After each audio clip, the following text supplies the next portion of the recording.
What if your biggest mistake wasn't the end of your story, but just the beginning of a better one? In a world obsessed with perfect resumes and spotless backgrounds, how do we measure the true worth of someone willing to change? Today's story might just change how you see second chances and the people brave enough to give them. The autumn sun cast long shadows across the Baltimore Convention Center as hundreds of hopeful job seekers lined up outside the glass doors.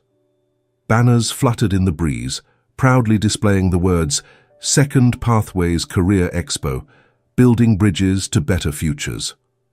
Among them stood Jenna Collins, a petite 26-year-old with chestnut hair pulled back in a severe ponytail. Unlike the confident chatter around her, Jenna's eyes remained fixed on the concrete beneath her worn flats. Her resume, printed, on paper slightly too thin, trembled between her fingers as she rehearsed her answers in her head for the 100th time. "Remember, don't mention the gap. Just focus on your customer service experience," she whispered to herself, adjusting the collar of her only blazer, a navy blue number she'd found at a thrift store last week. 3 years, 4 months, and 16 days. That's how long Jenna had been working as a parking attendant at a downtown garage, hidden away in a booth where few customers ever really looked at her face. Before that? Well, before that was the mistake, the one that haunted her at night and shadowed her during the day.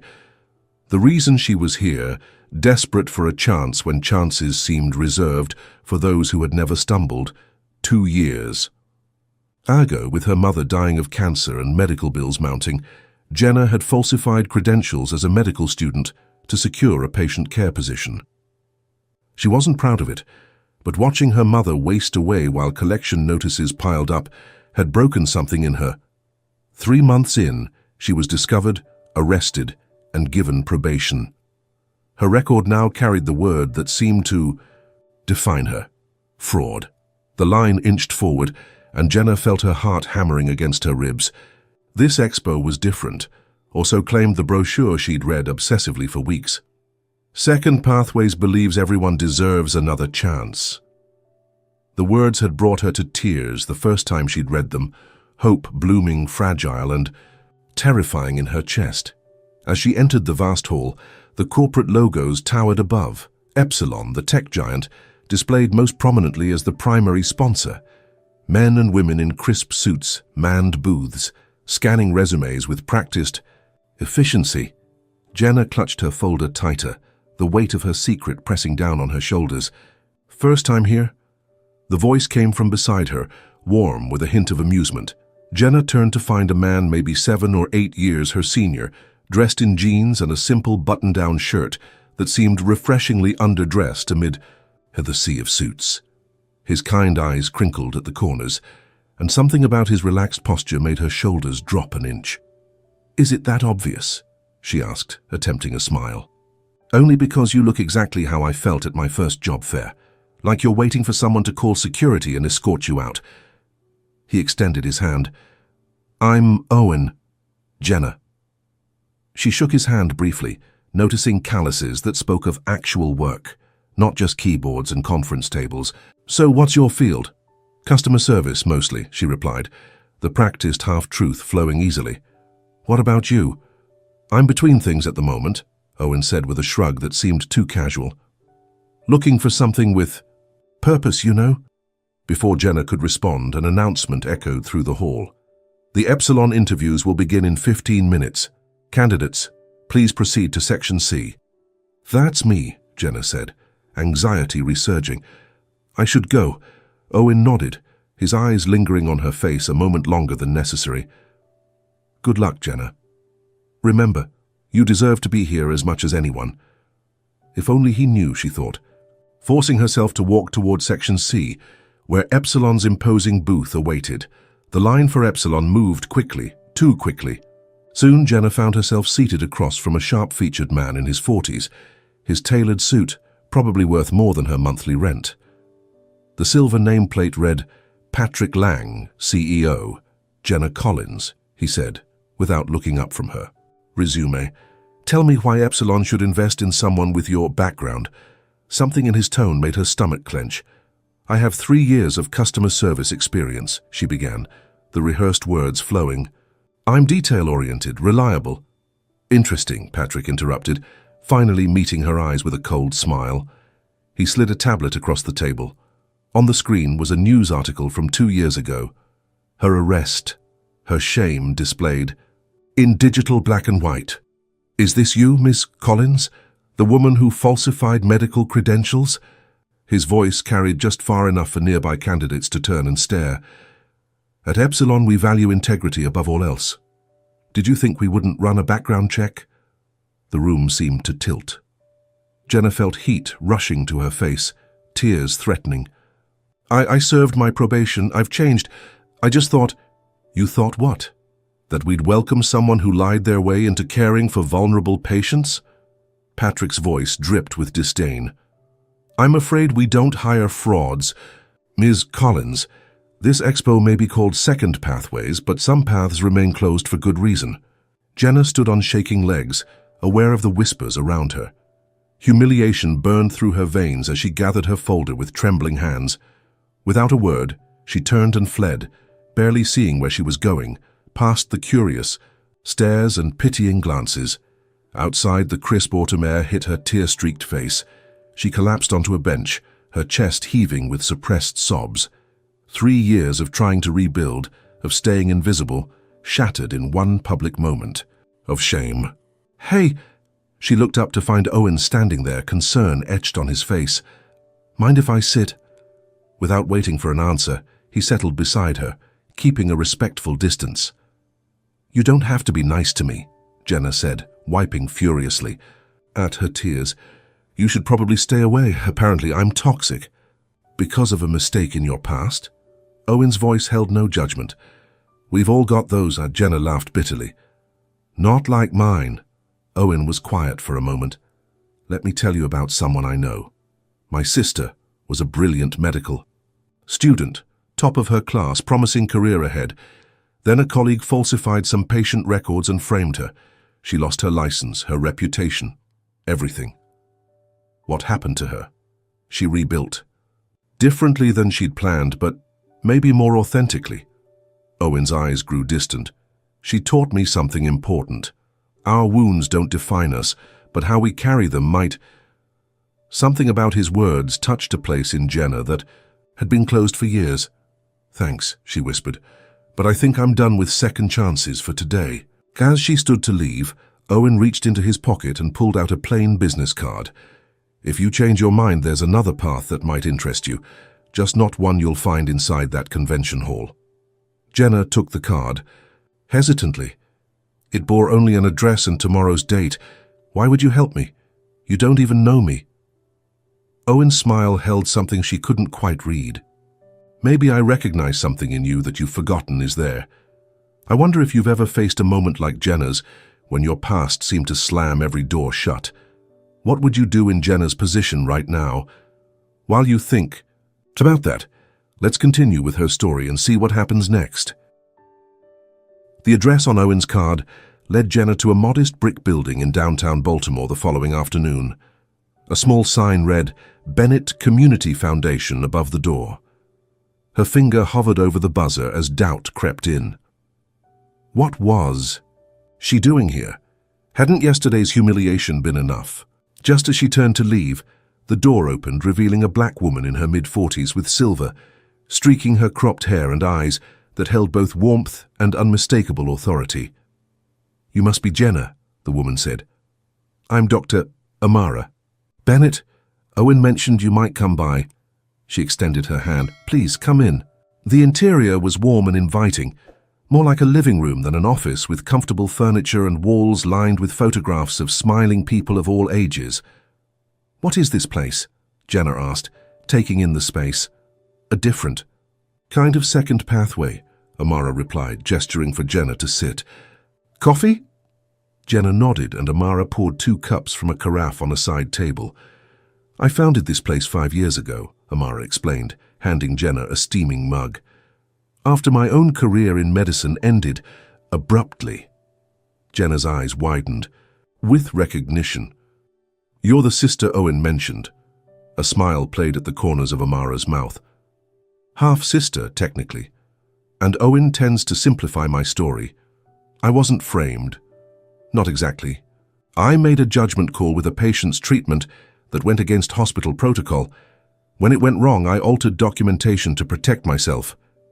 Her eyes held Jenna's steadily. I was wrong. It cost me my medical license and nearly destroyed me.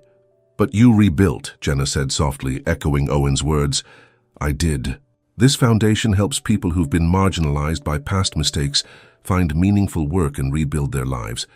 Not just employment, purpose. Hope flickered dangerously in Jenna's chest. And what does this have to do with me? I need someone to coordinate our community outreach program. Owen believes you might be right for it. But you don't know me, Jenna protested, the familiar weight of her past pressing down. If you knew what I did, falsified credentials to work as a medical aide while your mother was dying of cancer? Amara's directness startled Jenna into silence. Owen told me not to expose you, but because he thought I might understand. And do you understand? Yes, condone? No. But understanding is where healing begins, for yourself and others. Before Jenna could respond, the door opened and Owen entered, followed by a younger woman carrying a stack of folders. Sorry to interrupt, Owen said, his eyes finding Jenna's with a smile. Just dropping off these applications for the new program. Perfect timing, Amara said. Jenna, this is Maya, our office manager. Maya, meet Jenna, potentially our new community outreach coordinator. As they exchanged greetings, Jenna noticed Maya's warm smile held no trace of judgment. Had Amara told her staff about Jenna's background, or perhaps Maya had her own past to reconcile? I haven't said yes yet, Jenna reminded them. Of course, Amara nodded. Take your time, but first, would you like to see what we actually do here? The next hour passed in a blur as Amara showed Jenna around the modest building. Each room revealed another facet of the Foundation's work. A computer lab where former inmates learned digital skills, a conference room where support groups gathered, a small library filled with resources on everything from resume writing to trauma recovery. Most of our staff and volunteers have what society calls complicated backgrounds, yeah, Amara explained as they walked. Criminal records, addiction history, employment gaps, mental health challenges. We don't pretend those things didn't happen. Instead, we acknowledge them as part of the journey that brought them here. As they returned to Amara's office, a troubling thought occurred to Jenna. The second Pathways Expo yesterday, is it connected to your foundation? A shadow crossed Amara's face. It was my initiative originally, a way to connect our program participants with employers willing to look beyond traditional hiring barriers. She sighed. But as we grew, we needed corporate sponsorship. Epsilon came in with significant funding, and Patrick Lang joined. The board, things changed. He publicly humiliated me, Jenna said, the memory still raw. Patrick believes in second chances, but only for certain types of mistakes made by certain types of people. Amara's voice held controlled anger. He's been systematically undermining the program's original mission, turning it into a PR opportunity for Epsilon, while quietly filtering out candidates with anything more complicated than a gap year on their resume. Why don't you stop him? The Foundation needs Epsilon's funding to survive, Amara said simply. Without it, all of this, she gestured around them, would end. Hundreds of people would lose their support systems, their chances. Owen, who had been quietly listening, from the doorway stepped forward. That's not entirely true anymore, Amara. Something unspoken passed between them, and Amara's eyebrows rose slightly. Jenna, Owen said, turning to her. The position Amara is offering is real, but there's something else happening that you should know about. What Owen is trying to say, Amara interjected, is that we're at a crossroads.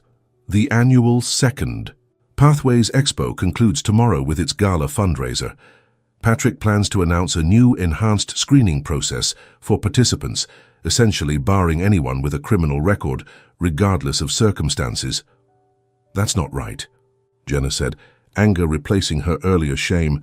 The whole point is giving people another chance. Exactly. Owen's voice held a new intensity. And that's where you could help us. Me? How? We need someone on the inside of tomorrow's gala, Amara explained. Someone Patrick doesn't suspect is working with us. Someone who could help us expose what he's really doing before he announces the changes. Jenna felt a chill. You want me to spy on him? After what happened yesterday? Not spy, Owen corrected. Just observe and report back. You'll be there as my guest. Patrick won't make a scene with donors present. Your guest. Why would that make a difference? The room fell silent. Owen and Amara exchanged another look. Because, Owen said finally, while I've been honest about most things, I haven't told you what I actually do. He paused. I run Blake Investments, a private equity firm. We're Epsilon's largest shareholder and until recently, a silent partner in funding Second Pathways. Jenna's mind reeled. You're not job hunting? No. His eyes held hers. I've been investigating Patrick's manipulation of the program, but I needed to see it firsthand as a regular participant, not as the boss. Jenna finished, trying to process this revelation. Why not just fire him? If you have that much power? Corporate politics are complicated, Owen admitted. I need incontrovertible evidence of misconduct to force him out without legal repercussions. Tomorrow's gala is when he plans to unveil his new vision, and it's our chance to reveal the truth instead. Jenna stood abruptly. I need some air. Outside on the foundation's small patio, Jenna tried to sort through her thoughts. Owen had lied to her, or at least hadn't been fully honest, yet strangely that felt less important than the bigger issue at hand. People like her, people trying to rebuild after mistakes, were about to lose a vital opportunity because of one man's prejudice and corporate image concerns. The door opened behind her and Owen stepped out. I'm sorry I wasn't completely transparent, he said quietly. Why me? Jenna asked, turning to face him. Of all the people at that expo yesterday, why approach me? Owen was quiet for a moment. I saw how you interacted with the older woman at the registration desk, the one who was struggling with the digital form. You spent 5 minutes helping her, even though it meant losing your place in line. Jenna remembered the moment, but was surprised he'd noticed. Small acts of kindness reveal character, Owen continued. Then when Patrick humiliated you, I saw something else. Not just shame, but a deeper hurt. The kind that comes from believing you deserve punishment. His perception unsettled her. You don't know me. No, he agreed, but I know what it's like to carry shame for something you can't undo. The difference is, I had people who helped me see that my mistake wasn't the end of my story. The sincerity in his voice broke through her defenses. What exactly would I have to do tomorrow? The gala was held in the grand ballroom of Baltimore's most exclusive hotel. Crystalline chandeliers cast a golden glow over tables adorned with white orchids and silver place settings. Corporate logos, Epsilon's most prominently adorned banners and digital displays celebrating changing lives through opportunity. Jenna, dressed in a simple black dress borrowed from Maya, entered on Owen's arm. His presence beside her, in an impeccably tailored tuxedo, drew curious glances and whispers. She fought the urge to shrink away. Remember, Owen murmured, as they made their way through the crowd, you belong here as much as anyone. Keep your eyes and ears open, especially around Patrick. If he mentions the new screening process to anyone, try to record it on your phone. Jenna nodded, though her stomach churned with anxiety. Across the room she spotted Patrick Lang holding court with a group of executives. His laugh carried across the space, confident, entitled, Mr. Blake. A woman in a midnight blue gown approached, hand extended. We didn't know you'd be attending personally. What a lovely surprise, Mrs. Winters, Owen smiled, shaking her hand. May I introduce my guest, Jenna Collins? The woman's practiced smile barely faltered as she assessed Jenna. Charming. Will you be joining the board discussion? After dinner. Wouldn't miss it, Owen replied.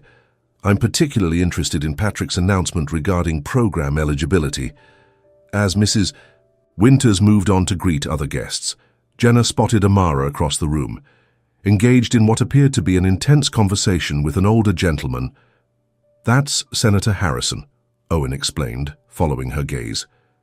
He's been a supporter of second pathways from the beginning, but Patrick's been working to convince him that quality control is necessary for continued government partnerships. The evening progressed through dinner and speeches celebrating the program's success, stories, carefully selected participants who had overcome modest setbacks to find employment. None of the speakers mentioned criminal records, addiction, or poverty. It was success sanitized for corporate consumption. During a brief lull between courses, Jenna excused herself to the restroom. As she washed her hands, the door opened, and Amara entered, tension evident in her shoulders. "Patrick's gathered the board members early," she said without preamble. "He's presenting his proposal now before the public announcement. I've been deliberately excluded. Can Owen stop it? Not without evidence of misconduct." Amara checked her watch. "The announcement is in 20 minutes. We're running out of time." As Amara left, Jenna stood frozen, uncertain what to do. Then, remembering the hotel layout Owen had shown her, she made a decision. The board meeting would be in the executive suite down the hall. Perhaps she could at least hear what Patrick was planning. Heart-pounding, she made her way down the corridor. Outside the meeting room, a server with an empty tray was just leaving. Impulsively, Jenna took the tray. "I'll return this to the kitchen," she offered with a smile. The server thanked her and hurried away. Tray in hand, Jenna approached the partially open door, positioning herself as if waiting to enter. Voices drifted out clearly. "The data is irrefutable," Patrick was saying. "Each participant with a criminal record costs us 3 times more to place, with lower retention rates. Our corporate partners want employees, not rehabilitation. Projects, but that's the entire point of the program," came another voice. "The point is positive publicity and tax benefits," Patrick replied dismissively. "We can achieve that without the liability of placing people with fraud, theft, or violence in their background." "What about Dr. Bennett's concerns?" someone asked. Patrick's laugh held no humor. "Amara is too emotionally invested. Her own history clouds her judgment. In fact, I've prepared a dossier on her past, indiscretions. If she objects publicly, we'll have leverage to remove her entirely." Jenna felt sick. Patrick wasn't just changing the program. He was planning to blackmail Amara if she resisted. Suddenly the door swung open fully, and Patrick stood there, his eyes widening at the sight of her. "You!" he said, recognition dawning. "What are you doing here?" Before Jenna could respond, Owen appeared behind her. "She's with me, Patrick," he said calmly. The board members stared as Owen guided Jenna into the room, his hand steady on her back. "Gentlemen, ladies, I apologize for the interruption," Owen said, his voice carrying authority that surprised Jenna. "But I believe we need to address some alarming information before we continue." Patrick's face flushed with anger. "This is a closed meeting, Blake. Your guest, this woman, was eavesdropping." "Actually," Owen countered, "Jenna Collins is here at my request, as a consultant evaluating the program's alignment with its stated mission." He turned to the board. "Which brings me to my concern. Patrick has been systematically undermining that mission while threatening Dr. Bennett with exposing her past, a past the board was fully aware of when she was appointed." The room erupted in murmurs. Patrick stepped forward, fury evident in every line of his face. "You have no proof of any misconduct," he hissed. Actually, Jenna found her voice pulling out her phone. "I do." She pressed play, and Patrick's earlier words filled the room. "Amara is too emotionally invested. Her own history clouds her judgment. In fact, I've prepared a dossier on her past." The recording continued, leaving no doubt about his intentions. As it finished, shocked silence filled the room. "This is outrageous," Patrick sputtered. "You can't possibly—" "Blake Investments controls 37% of Epsilon's shares," Owen interrupted, his voice steel beneath silk. "Combined with our partners, we have voting majority on Epsilon's board. You serve at our pleasure, Patrick, and we are no longer pleased." He turned to the assembled board members. "Ladies and gentlemen, I propose we cancel tonight's announcement and instead use the opportunity to recommit to Second Pathway's original mission, genuine second chances for those who need them most." The tension in the room was palpable, as one board member then another nodded in agreement. Patrick stood isolated, his corporate armor cracking visibly.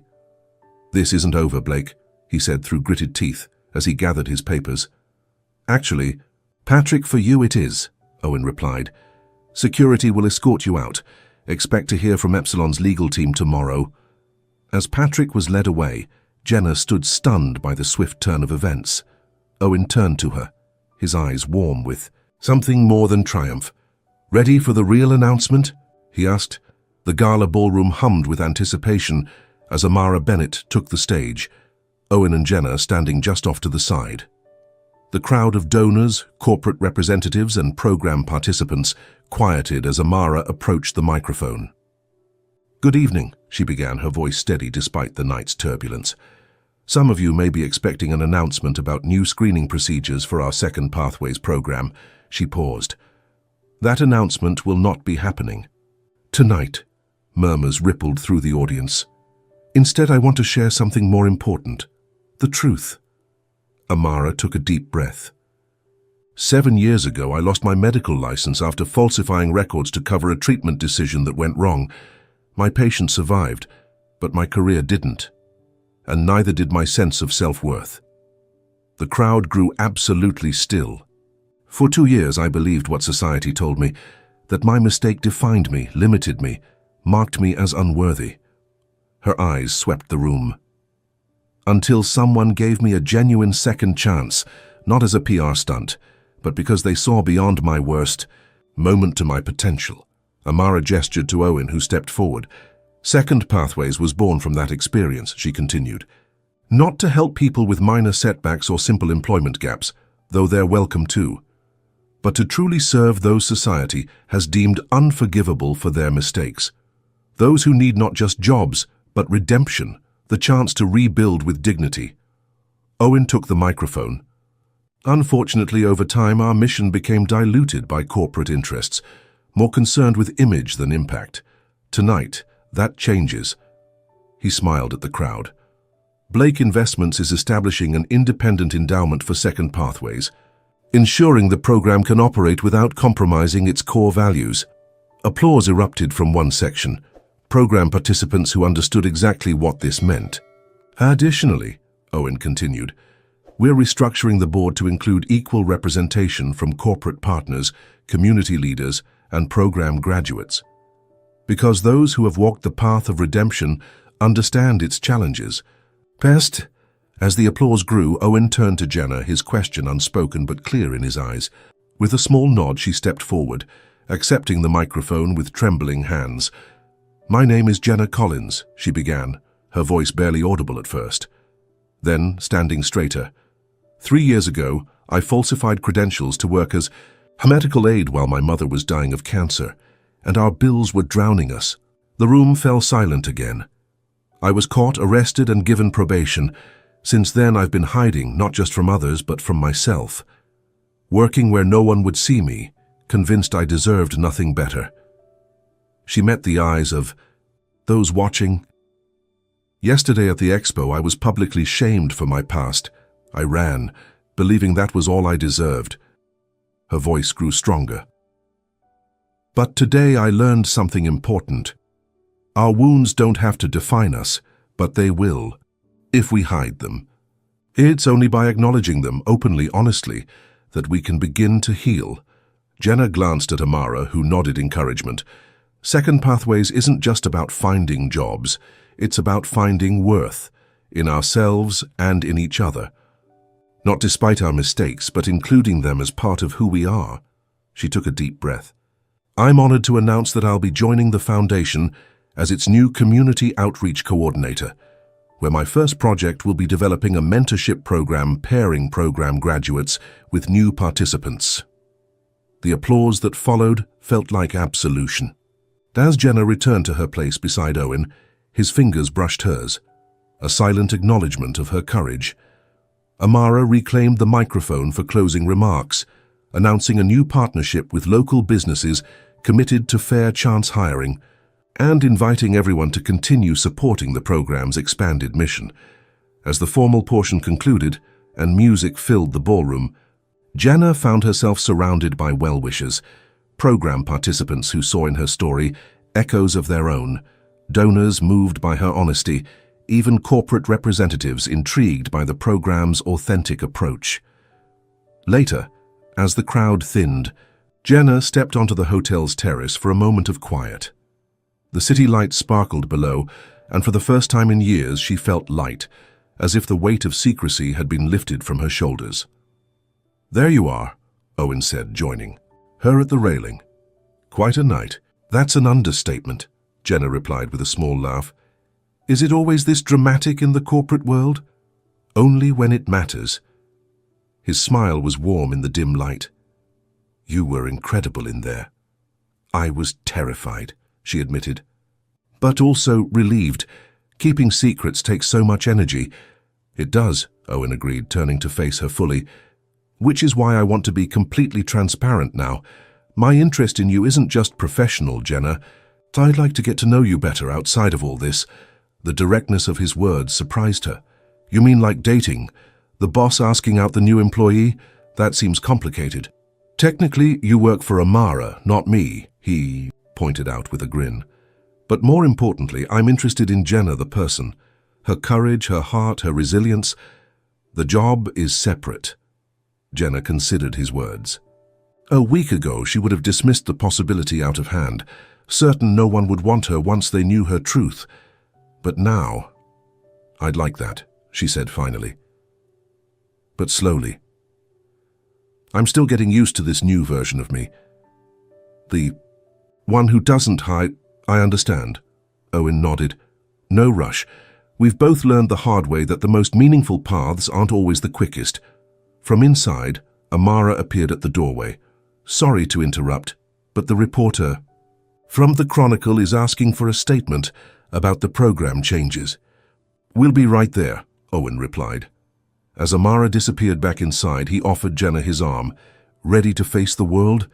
6 months later, Jenna stood outside the Baltimore Convention Center, watching hopeful job seekers pour into the latest Second Pathways Career Expo. The new banner read proudly, "Real people, real stories, real opportunities." Inside, company booths still lined the space, but now beside each recruiter sat a graduate of the program, someone who had once faced their own struggles and found success. Their presence ensured candidates were seen for who they were becoming, not just who they had been. Jenna's outreach initiative had grown beyond anything she imagined. Support groups, skills workshops, and mentorship programs now thrived, pairing newcomers with those who truly understood their journey. Even more remarkably, the model was being adopted across the country. Jenna, once silenced by shame, was now a voice of hope and transformation. "Nervous about your keynote?" Owen asked, handing her a coffee. "A little," she smiled. "But the good kind of nervous." "You'll be amazing," he said, "and just tell your truth." "Our truth," she corrected, gesturing to the bustling crowd. "This works because we stop pretending perfection is the only path to worthiness." As Amara signaled that it was time, Jenna made her way toward the stage. She paused. By a young woman clutching a resume, eyes full of fear. "First time here?" Tanyata asked gently. The woman nodded. "Is it that obvious?" "Only because I've stood exactly where you are," Jenna replied. "And you belong here." With a smile, Jenna stepped up to the podium. "Welcome to Second." "Pathways," she began. "Here we believe true opportunities start when we stop hiding our wounds and choose instead to build from them, because our past doesn't define us. How we rise does." In the front row, Owen looked on, proud, steady, and seeing all of her.